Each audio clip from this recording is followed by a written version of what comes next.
Hello, and welcome back to the second show of the DP World Tour Picks and Bets of the Week. Skylar Hoke here, joined by two of my favorite friends. Axis, how we doing today? Doing wonderful. How are you? Doing great. The second week of large DP World Tour DFS contests. Another week that we take some big shots. Hopefully one of us becomes a big winner. And we've got RB, Ryan Baroff here too. RB, what's up, kid? Happy to be here. Looking forward to week 2 of the big contest. We can talk all day if we would like. Ryder Cup. Let's give it 30 seconds each to the team. Make the correct decisions. We'll start with Baroff because I think you agree. I think so. Yeah. I mean, I think again, just feel terrible for Adrian Meronk. He did everything that probably he had to do, but Aberg won. At the end of the day, he won here on the spot. It's a good effing team they have. Yeah. Oh, I can't wait for it.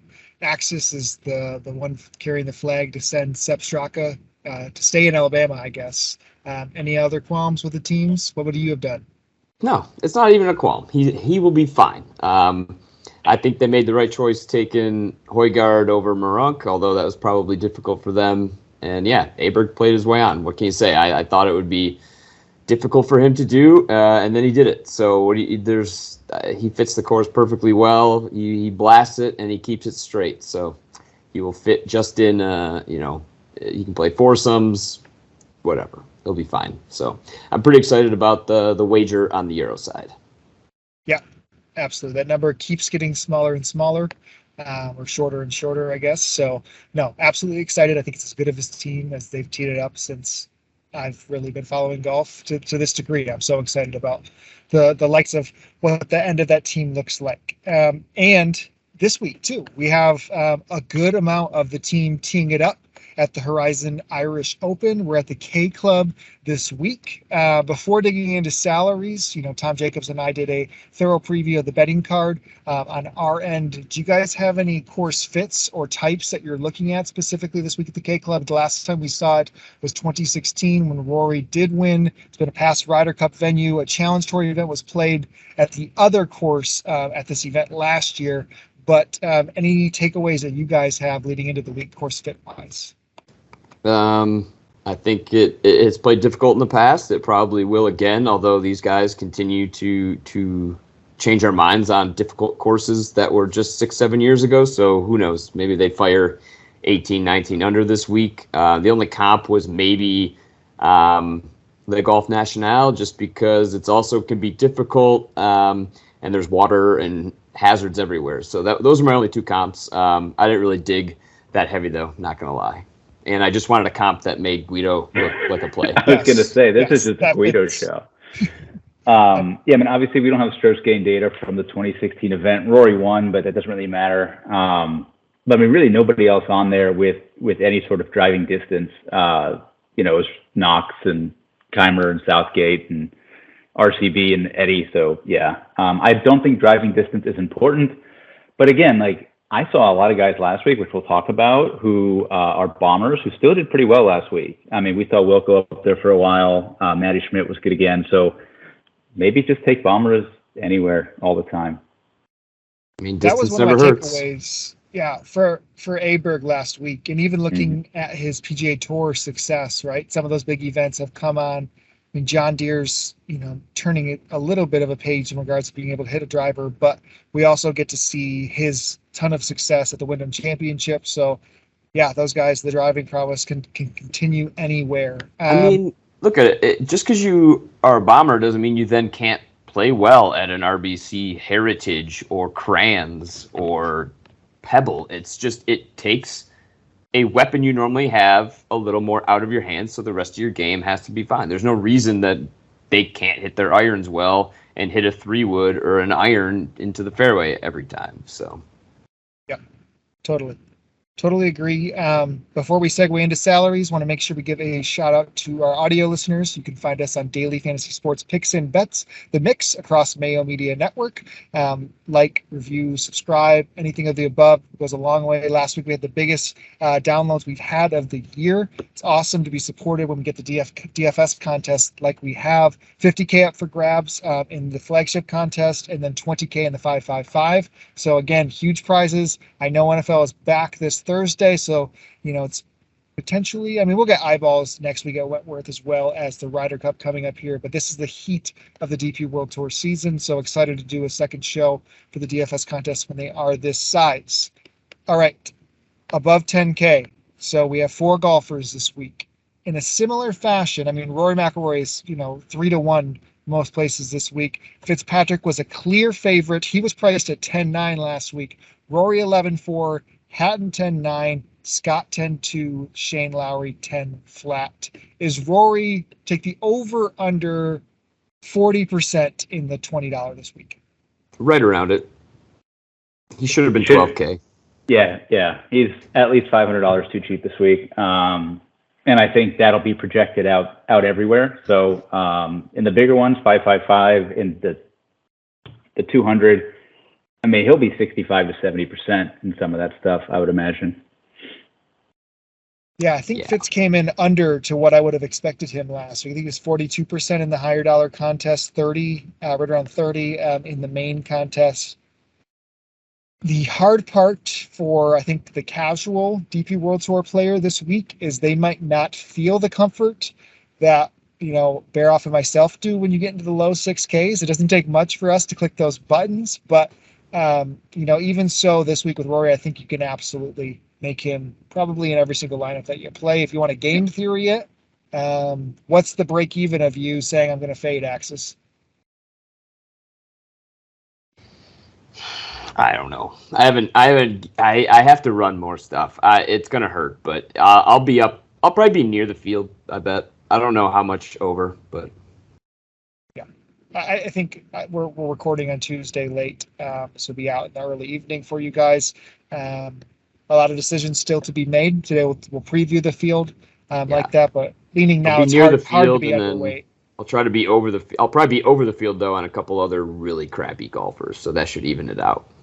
Yeah, totally fair. Now I think what's going to be a little bit different than last week. We saw the likes of Aberg, Nikolai, and Maroc still carry a decent bit of ownership. Hatton seems to be the clear second, with a large drop off to Scott and Lowry. I think if it wasn't the Irish Open, Lowry probably would be less than 5%. So will you, I guess if you had to rank those 3, how are you ranking them, Baroff?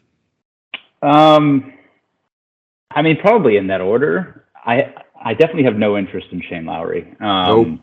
More than just missing the Czech Masters cut, just really not playing well at all this summer. I've been betting Adam Scott quite a bit on the PGA Tour. Could be a spot for him. Maybe Wentworth is a little bit better. But with Hatton, I have a hard time believing he's not going to win something this year. It could be this week, could be next week. I will certainly have some Rory Hatton stacks. I can't imagine I build any non-Rory teams, so it's probably going to have to be a Rory Hatton couple 6K type build for me this week.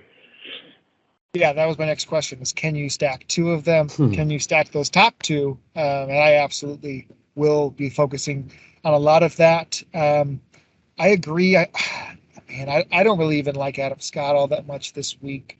And even the difference is I felt so strong about that core 4 last week up that I was able to mix it up, even when Fitz should have been even more on than he was. To me, it's a clear 1-2. I think to all of us, it's a clear 1-2 up there, and probably not a 3 until we reach the middle of the 9Ks, in my opinion, which you go into with Alexander Bjork at 9,800, Maroc 9.7, Min Woo 9.5, Rye 9.3, Jordan Smith 9.2, Ryan Fox 9.1, and Billy Horschel coming over at 9K flat. I think the clear third best player to me in this field is Min Woo Lee, and he's priced at $9,500 this week. He's going to get a lot of clicking, jammed into a ton of lineups. I'm just surprised at his price relative to the other guys.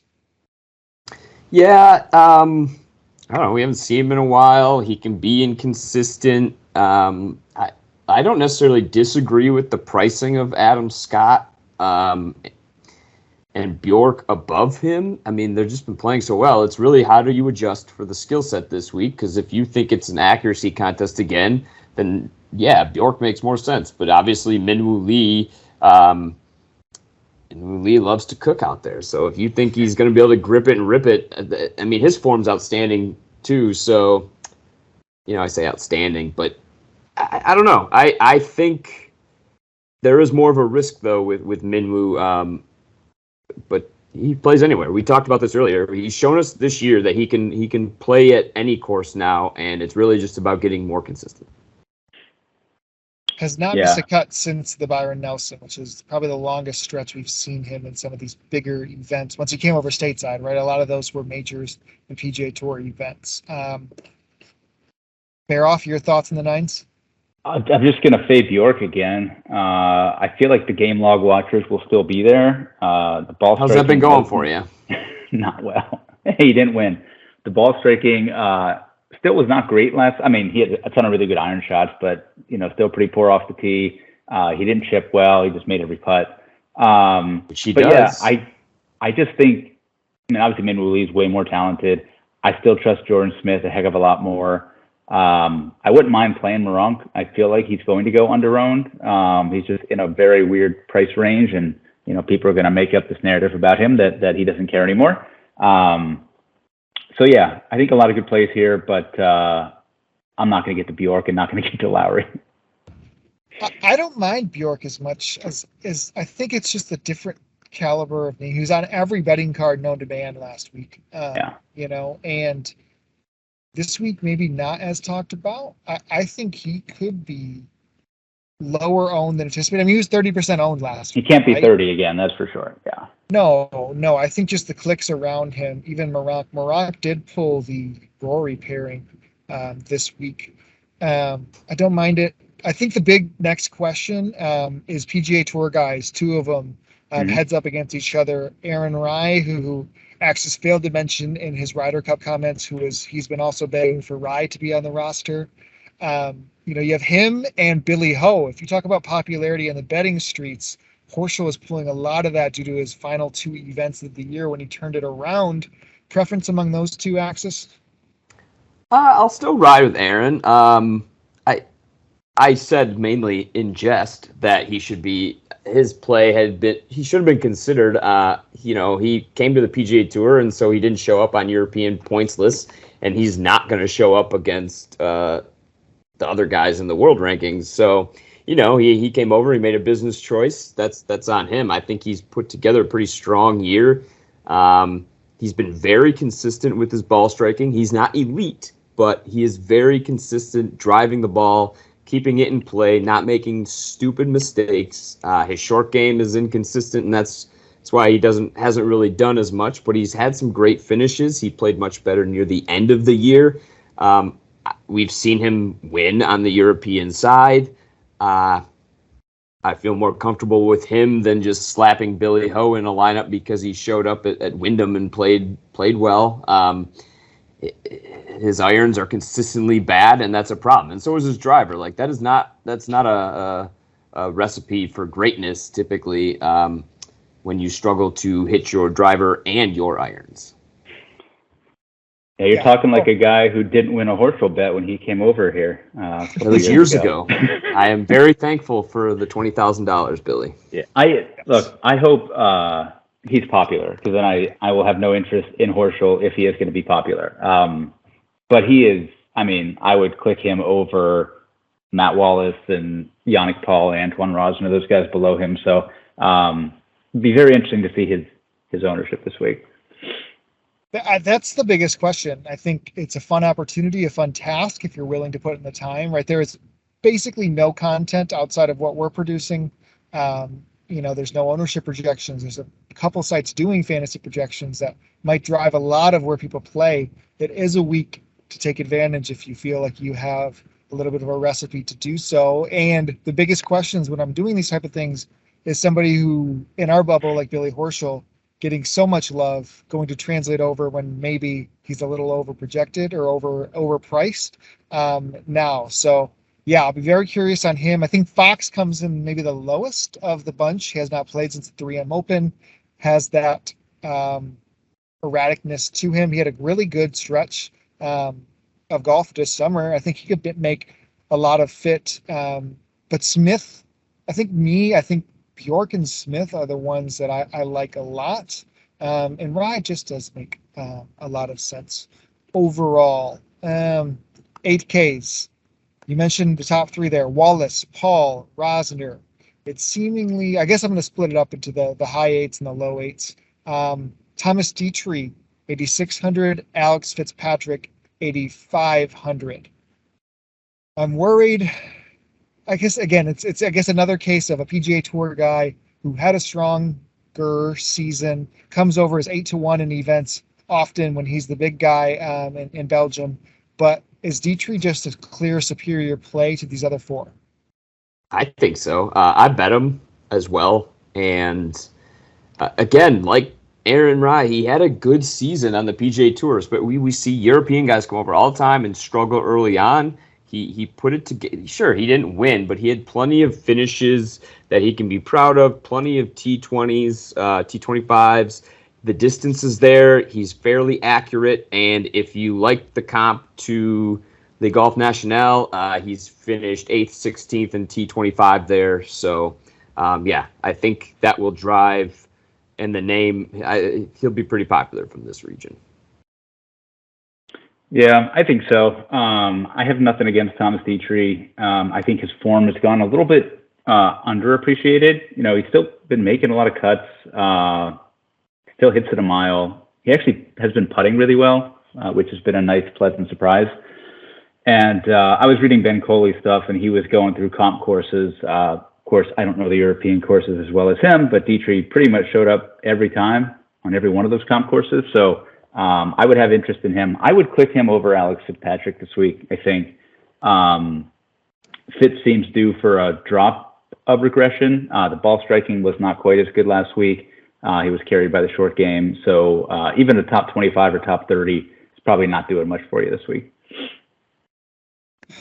I still love Alex Fitz. I think the form. I just think the form. Baroff is so loves good a right good now. do narrative. I mean, all those guys are in form. Rosner's in form. Yannick Paul's in form. Matt Wallace, like they're all in form. I like using the smallest samples more than anyone I know, and now he's due for a T30. Okay. I mean, what his last three events, right? 5th, 14th, 2nd, won 2 events ago on the Challenge Tour. We know he had the top 20 at the Open Championship. I don't know. I think he's just breathing a huge sigh of relief overall, in my opinion, now having status. I would have to go all the way back to March 19th to find Antoine Rosner's last top 20 finish. So, you know, when we do compare, I think there is a clear form gap that I'm going to step into again, because I just don't know if we'd have enough on him yet to say he's not as good as these other guys. I think he would be among the favorites right now to get a PGA Tour card next year if they're the top 10 in the DP World Tour after you lose 10 graduating this year. So he's my favorite play. I love going to Yannick last week. He seemed a little bit under the radar. It was a weird week for him. I don't know. It's just got to be, I mean, the 20th is still rather strong. Approach was good again. I mean, he might be overlooked one more time after. These guys are also gutless, though. Like, what are they going to do? What is he? How depressed is he right now?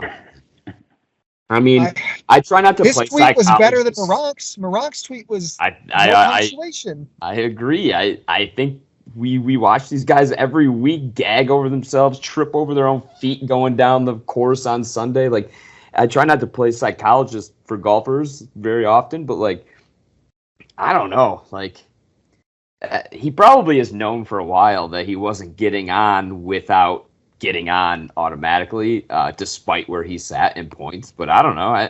Maybe it drives him the other way. Sure, you could play both sides of that, but I'd probably rather just not deal with Yannick. I mean, I was trying to think about this with Marock, and I'm in the narrative of what you just said too. Like, there's nothing to play for right now. Like, I mean, you could win it doesn't do anything for the next Ryder Cup, right? He's got a PGA Tour card already locked up. Like, maybe Meron's only here because he won it last year. I don't know. I mean, Nikolai just withdrew. Like, I feel. Well, yeah, he's got to prepare. He's on the team. Yeah. But okay, so I think the low eights is where things get intriguing even more. So Rasmus, 8,400. Tom Hoagie playing. This has to be his first DP World Tour event, right? I mean, outside of the Open, I do believe that is true. Yeah. Tommy Tables, 8.3. I'd love to know why. I hope somebody asks. I hope he gets Can we find out if there's good casinos over here? That's what we need to see. Good casinos outside of Dublin. Yes, there's got to be a couple. Patty Harrington, 8.2. Thorbjorn Olesen, 8.1. The Candyman, Vincent Norman, 8K flat. Use Luton, 8K. I think Norman is the person who contends with Rory for the most ownership this week. I think he's just going to get jammed into lineups. Is that deserved, Baroff? I mean, probably not, but he does seem underpriced for a guy like that who has PGA status, recently won an event against a lot of these guys who are in that field. I think there's good arguments for a lot of these guys. You know, Rasmus probably has the worst form, even with the recent win. But he's got the brother narrative. His brother just made, oh my God. Of course, the brother narrative. I mean, Tom Hoagie, look, I don't play Tom Hoagie. I don't bet Tom Hoagie. A couple of his recent finishes have been bolstered by really strong Sundays in those no-cut events. But, like, he was 19th at the Scottish. Yeah, maybe he's playing better than I want to give him credit for.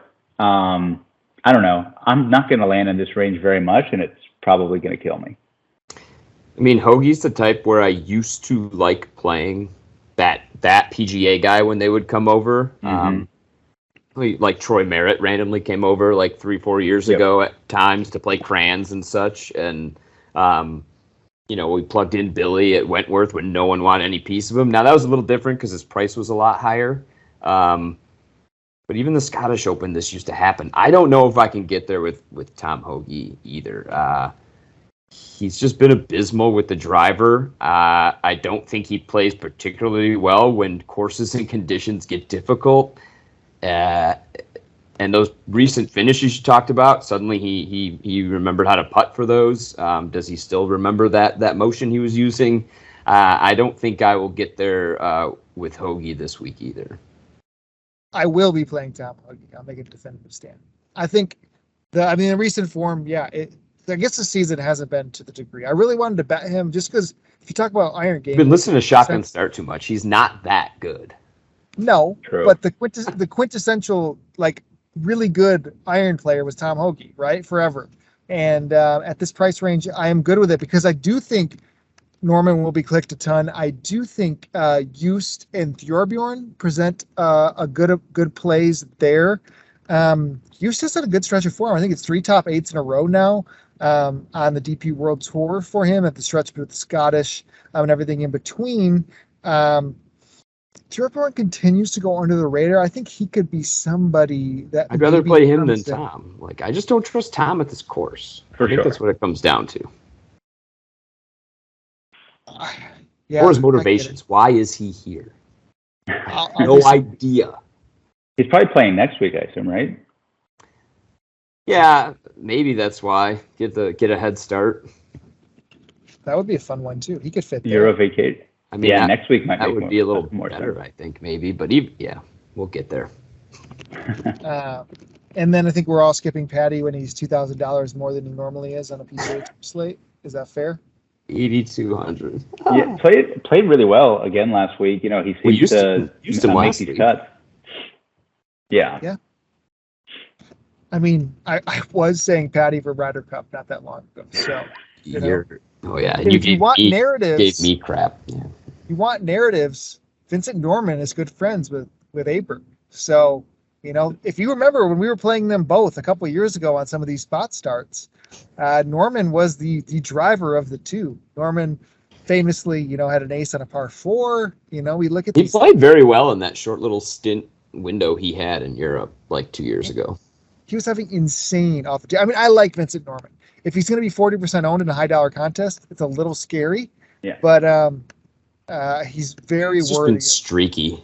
the driver's there, so that's a nice one to always see. But it's coming bunches, so we'll see. Yeah, I mean, you could get the better Swede for $900 less. So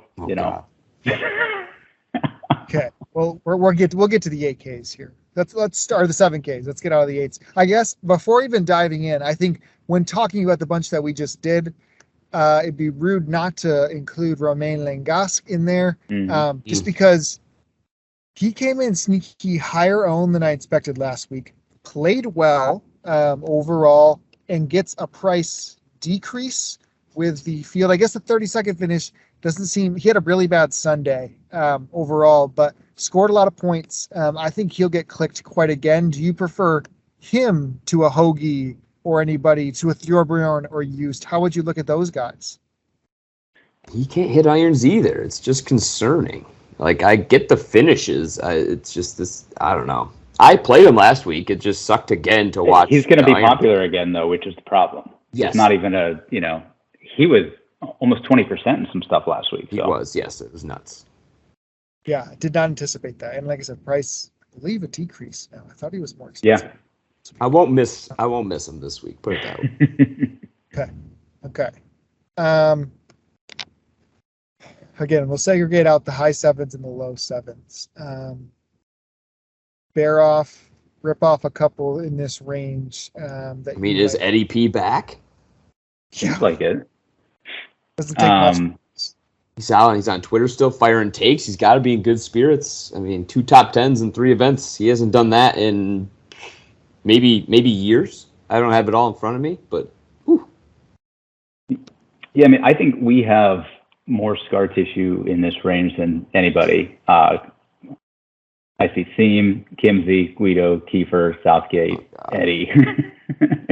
It's just all the guys. I mean, so for ownership, I will throw out Matt Southgate. He ejected last week, but he's been pretty solid most of the summer.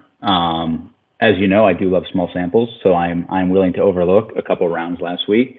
He was 4th here when Rory won in 2016, so he's going to be a fraction of the ownership of Eddie and Adrian and those guys. So he's one, and then the other one I think again will be lower owned here is going to be Max Kiefer. Just again, we haven't seen him. He also played well in 2016.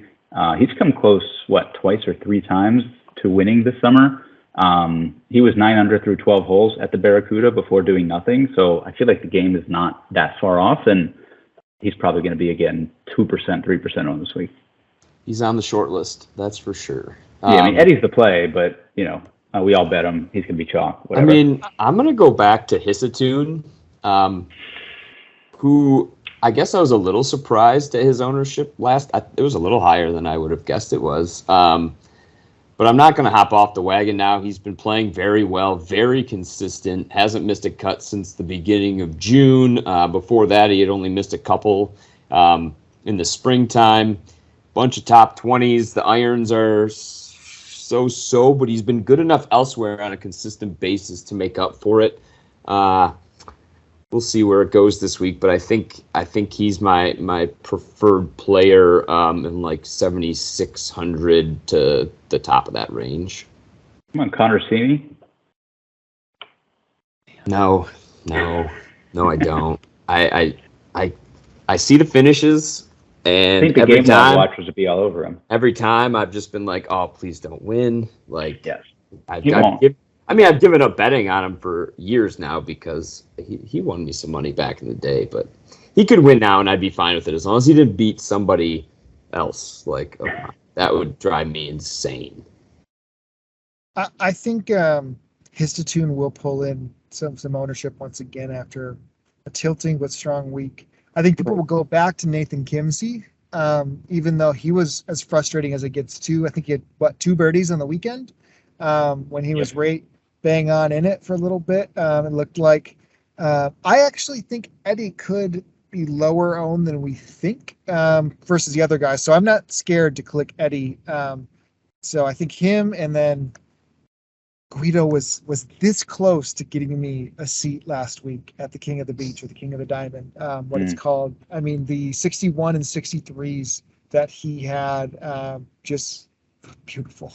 I mean, it's kind of what he's been doing. Like, I mean, you can think of 3-4 instances now where he just pulls a legit almost course record career best round out of nowhere, and it's just like, where is some of this in the other rounds? Like he shot a 9 under what was Sunday 6, but he had 9 birdies, and then a 71 and a 70 or something. It's just like Thursday was awful. One of the worst rounds I've seen Guido play.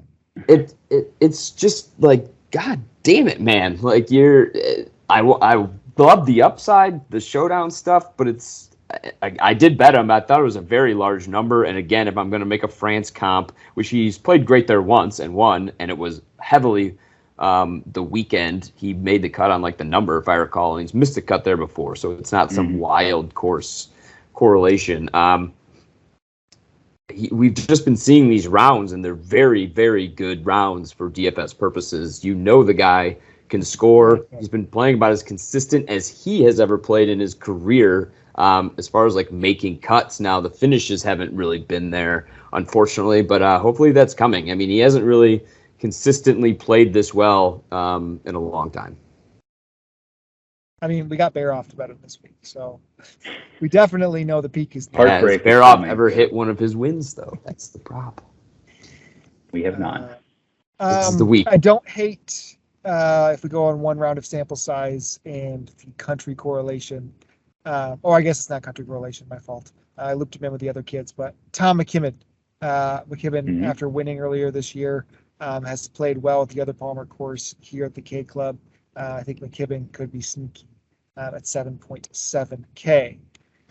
Okay, low sevens, pick up the pace a little bit. Tons of golfers here that I think are decently priced. Nobody screaming at me more than the Sean Crocker at 7K flat. He's the one that I absolutely love, and maybe he gets overlooked. I don't know. He had the injury scare. If you look at the box scores, not terrible. Recently with some form could pop. Baroff, you mentioned Marcus Kinholt at 7.2K was who you were referencing. Who else? You boys? No, I was referencing. He was referencing Soderberg for sure. Oh, I thought you were Kinholt. Who is paired with EVR this week? Who's another one? Yeah, I mean, his ball striking was off the charts last week. I heard you and Tom talk about it yesterday. You're talking Soderberg. Stay on Sebastian, right? Yep. Yeah, multiple balls that he hit out of bounds, and then a water ball, which led to a triple on a par 3. You've never seen him do that before. He's just playing well. And look, he can putt. He's been putting terribly, but he can putt. So I'm in on that. He was 150 to 1, and I think he is very fairly priced. But yeah, EVR is certainly the other one that I'm pretty excited about. He was hurt and doing some stuff and kind of came out of nowhere and finished 6th at the Barracuda. We obviously don't have any stats for that, so he backed it up with 2 missed cuts and then showed up in 8th at Omega last week with really, really good ball striking. He's played well at an Irish Open before, and again, a guy who's triple digits and in the low 7s and has the pedigree to pop up in the top 5 or top 10 in a field like this. I really like EVR this week. I mean, I'll stick with what Sky said with Crocker. As long as I don't have to watch it on TV, I'll just follow on the app. Watching him on and around the greens is quite painful. But the form is there, the striking's there. Hopefully he's over whatever little bug. I know we've been stalking him on social media.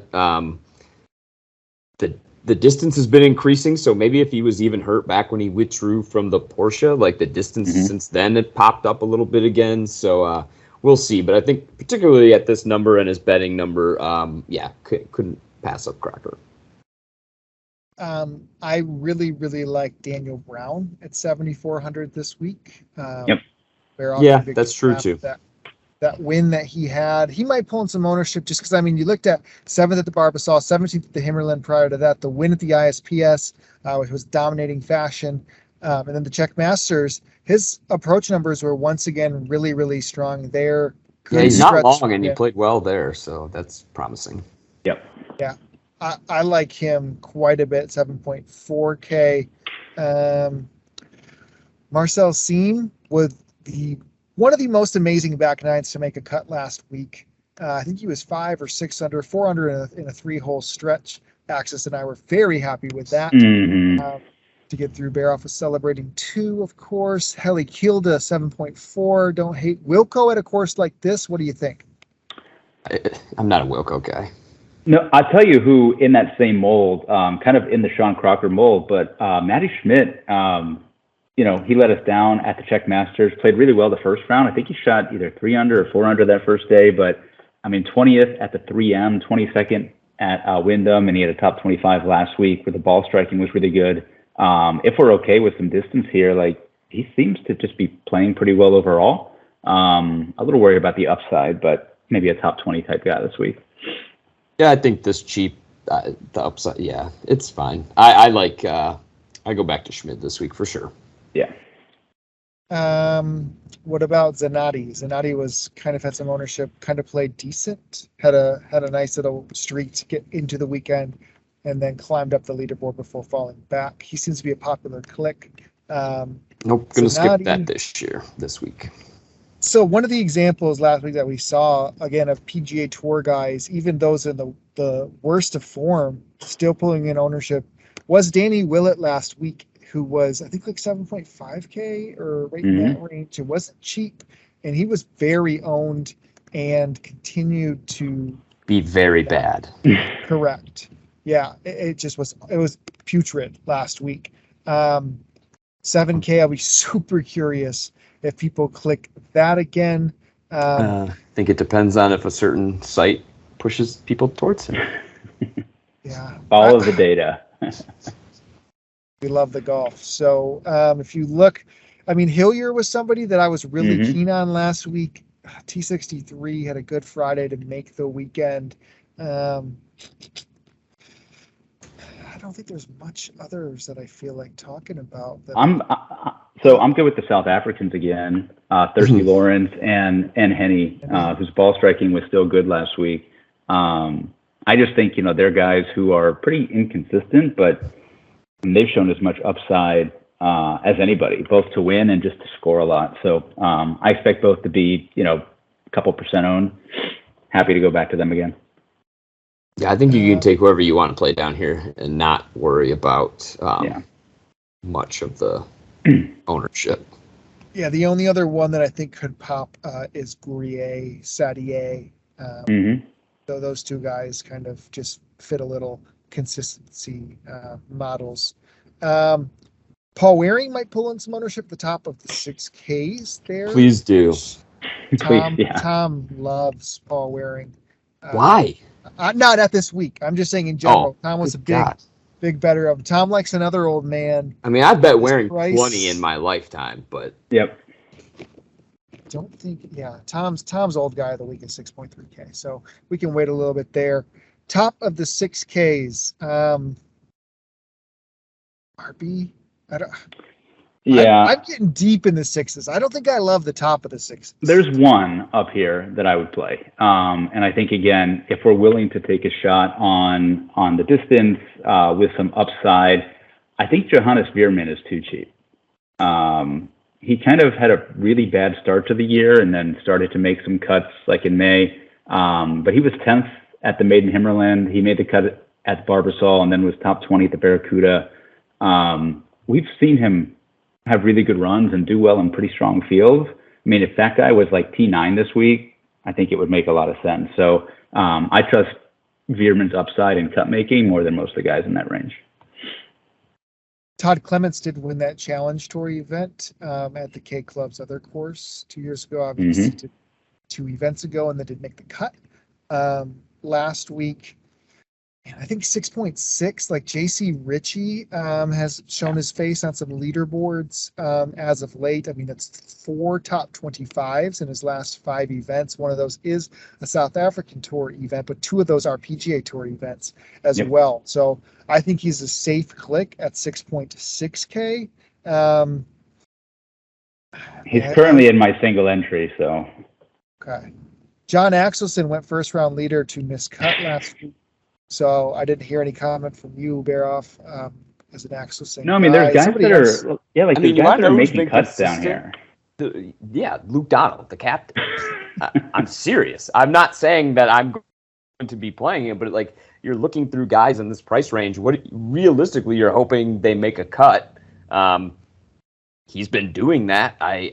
It's not really for me, but he's playing pretty well for him. I mean, he's hitting his irons well. He's putting decent. He's around the green decent. Obviously, he can't hit the driver much, and if that's going to be a factor here, he's screwed. But I mean, at 60, what is he? 65? I don't 65. know. 65, yeah. There's a lot worse people down here that you get sucked. So I was at the same price. Alexander Levay has also made like 8 cuts in a row. He doesn't miss cuts, man. He doesn't miss them. He made a lot of cuts. I mean, probably got to go back to Shot, right? Shot is on the list. James Morrison has made a bunch of cuts in a row. Just, I don't know. Especially distance, it's got to be Shot. I think that's like a good cheap play. Well, he can't. I don't think this guy can click him over Connor Purcell. So. Well, yeah, I was gonna leave Purcell for Sky to dive into. But do you even know if Purcell is long, short? Nobody knows. Exactly. He's Irish, so probably not. What's the one game? David Carey used to be long. That's right. Monday Q guy. Why is he not here? That would be fun. We would play him. For sure. I think going back to the Donald comment, when we flipped the cards last week, I did not believe Miguel Angel Jimenez was going to hold up to the ownership did. So I think people will go back to that same type of play. And Jimenez, for about 36 holes, was like, this guy might win. You know, like he was on the first page of the leaderboard, turning back the clock. Wasn't gonna win. But he did well for us. I mean, so he shows up. If we kept with the old man theme, Soren Keltsen is Tom's favorite long shot of the week.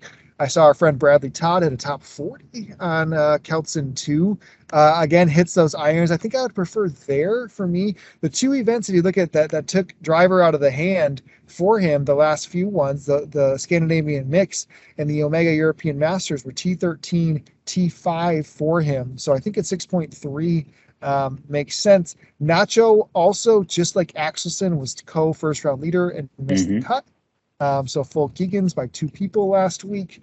But yes, Connor Purcell would be at 6.4K, a favorite click of mine. For those that haven't tuned into the betting show, he's coming off the Challenge Tour, 6 consecutive made cuts, 3 of those being inside the top 20. His last outing was T2, finished top 5 at the event at the other K Club course, and also had won at this course at a 2020 mini tour event hosted by Modest Golf, who also represents Guido Migliozzi. So many ties into the Guido Purcell podium exacta coming up here. So I like him at 6.4, and then I'm just going into the amateurs as we get lower. Anybody else? You guys? Yeah, there was one down here. So you mentioned Purcell. I'll throw out John Murphy, another Irish guy who's been in horrid form, but he made the cut at the Czech Masters, made the cut last week at the Omega, where the iron play was really good. He finished 3rd here at that other course, the other Palmer course here, to McKibben and Clemens last year. I saw he was 9th at the 2021 Alfred Dunhill Links. So, I mean, not that this is a links course, but it's a very strong field. So he's got some game, and he's flat 6K. So he can help you do pretty much whatever you want with the rest of your lineup. Yeah. Axis, do we even tempt you those 6Ks? I mean, if you want me to talk shit about people, then yeah, let's. But no, there's nothing down here really that. That's not to say that some of them won't get played, but it's. I might as well kind of just pick them out of a hat. So. Yeah, I mean, I convinced you on a little Pedro last week. He's missed the cut by a mile. He's back at the same price. Maybe, of course. Only lost two strokes with his irons in 2 rounds last week. It's pretty impressive. Hey, I mean, that ain't bad. If you 2 look, strokes around. Yes, I know. Manu Gandis was another one that I liked before. I'm going to be passing on both those guys for the 2 golfers who have now made their professional debuts or will be this week, coming off of the Walker Cup, which was quite the heroic effort from the stateside to come back on Sunday. The Gordon Sargent, who we should petition be on the Ryder Cup team over JT, went 4-0. But Mark Power picked up 3 points. He is 6,200. Mark Power, amateur out of Ireland. He played, I think, pretty decently at the 2022 Irish Challenge. Just kidding, he did not. It was this year he made the cut. He made the cut at this one, the 2023 one.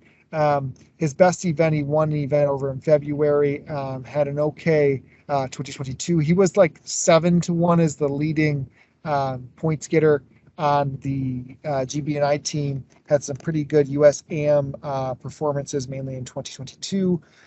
So I think just his upside relative to some of the other guys could be, but the one that I'm very, very interested in, will be playing a lot of, is John Goff. He was 1,000-1 yesterday with an each way, get him out to the top 20. He won the Australian Master of the Amateurs, which, if you ask those who follow the amateur scene, is probably as telling of an event as it comes in the AM world out there.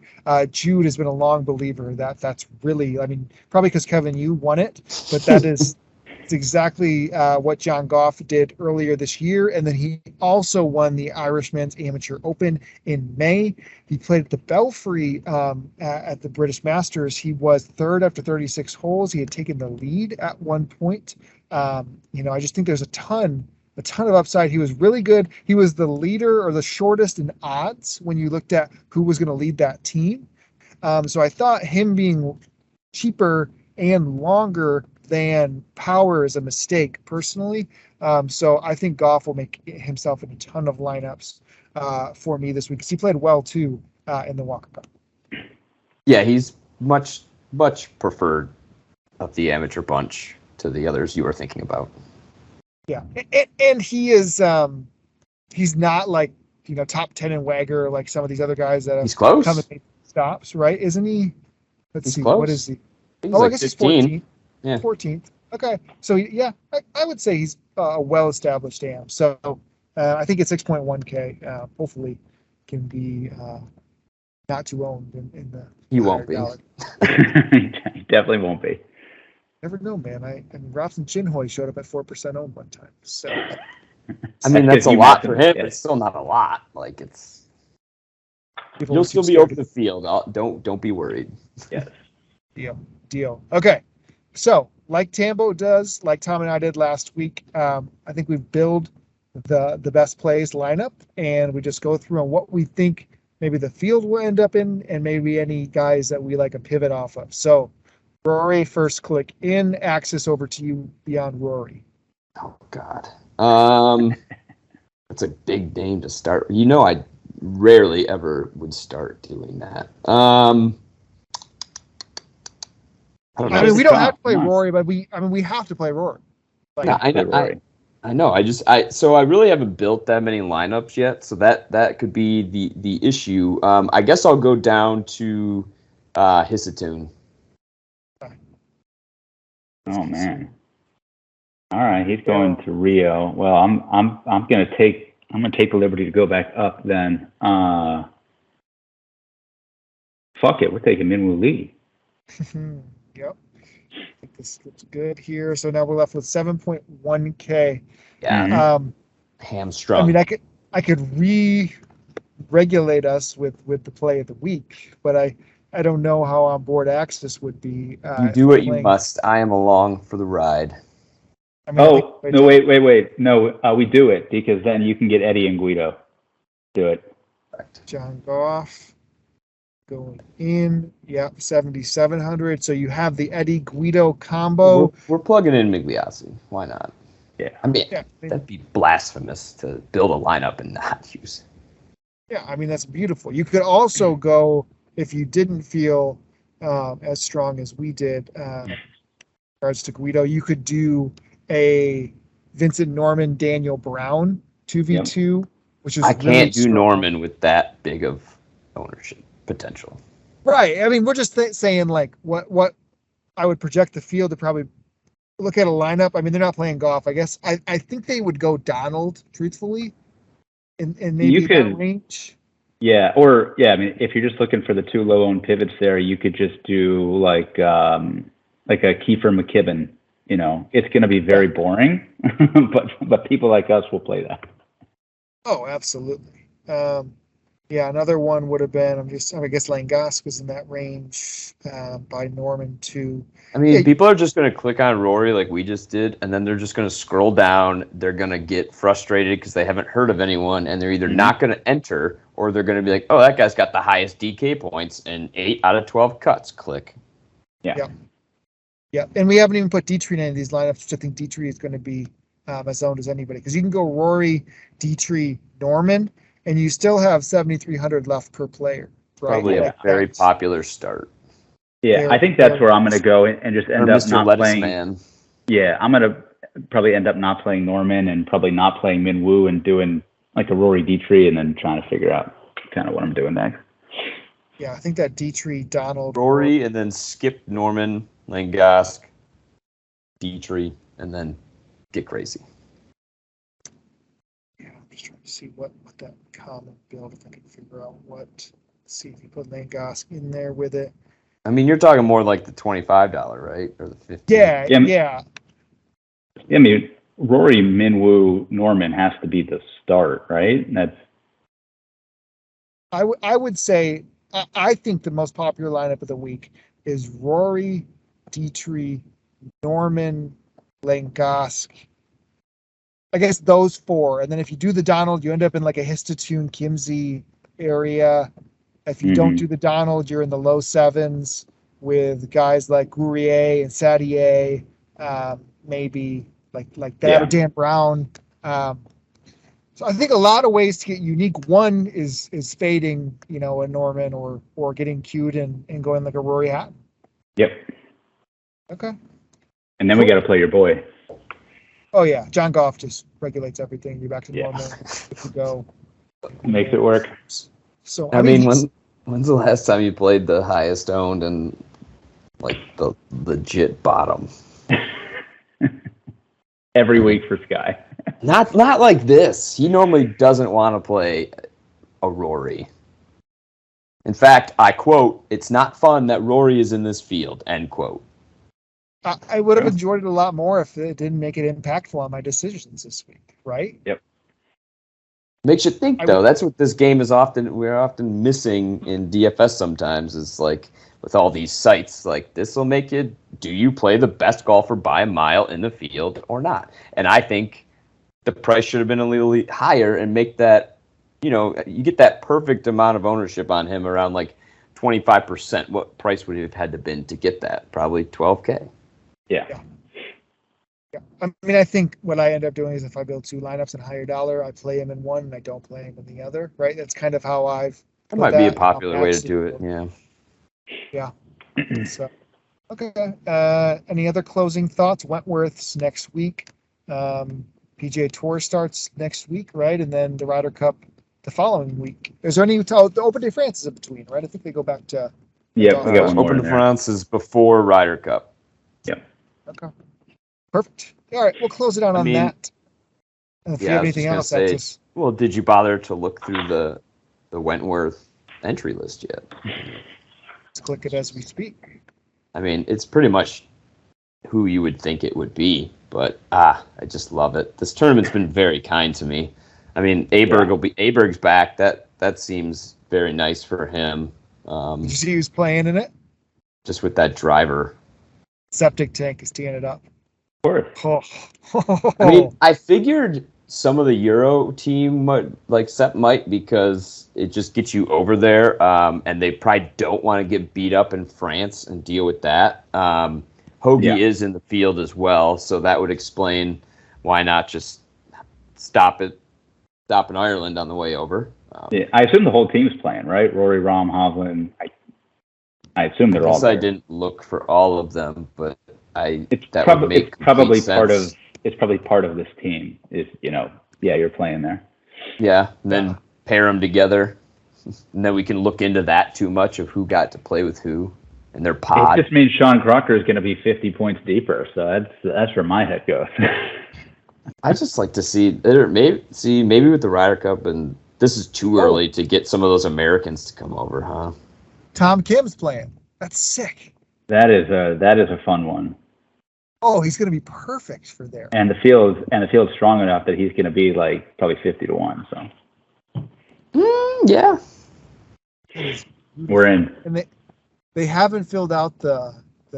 No, there's still a lot of time to get more names. So I just like how Europe fills it in as they go, rather than having to wait the Friday before. So Yeah. Sometimes they trick you. Sometimes names disappear, but it's rare that they disappear. Yeah, we'll see what happens with the contest now that NFL is back, because it should be even bigger than this week, but probably won't be. Yeah. And they never fill. When DK gives us nice things, no one plays it. It was better than I anticipated. I might have tweeted about it too much because it definitely took away from our overlay, but they filled it was probably 90% fill, maybe a little bit of lost rake, but it wasn't that bad. So if we do it again this week, I think the bigger struggle is the PGA Tour is back. That's what that will kill Wentworth too. Yep. They need to get this alliance freaking figured out. Give Wentworth its shine. JT should go to Wentworth instead of Fort Bend. That would have been more fun. I agree. They all should have gone. Yeah.